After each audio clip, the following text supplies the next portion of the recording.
Sementara itu, saudara, kasus dosen Fakultas MIPA Universitas Syah Kuala, Saiful Mahdi, yang dilaporkan oleh Dekan Fakultas Teknik Unsyah atas tuduhan pencemaran nama baik terus berjalan. Kasus tersebut menjadi bahan diskusi Lembaga Bantuan Hukum atau LBH Banda Aceh Kamis siang. Hingga saat ini belum adanya upaya damai yang dilakukan kedua pihak. Lembaga Bantuan Hukum atau LBH Banda Aceh bersama sejumlah aktivis lainnya seperti Kontras Aceh terus mengawal kasus yang menimpa dosen Fakultas MIPA Universitas Syah Kuala tersebut. Upaya damai kedua pihak terus dilakukan oleh pihak kuasa hukum Saiful Mahdi.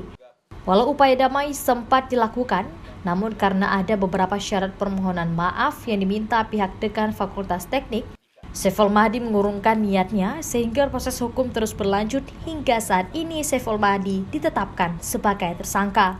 Meminta Saiful Mahdi melakukan permintaan maaf ke grup WhatsApp Unsyah kita dan pusat riset dan sebagainya itu dengan catatan Saiful Mahdi meminta maaf atau Saiful Mahdi akan mendapatkan sanksi.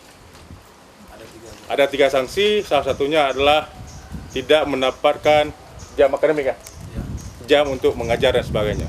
Dari Saiful Mahdi, polisi hanya menyita 1 unit handphone miliknya. Diduga digunakan sebagai alat berkomentar di grup WhatsApp yang menjadi penyebab Saiful Mahdi harus berurusan dengan pihak kepolisian. Syahril, Kompas TV, Banda Aceh.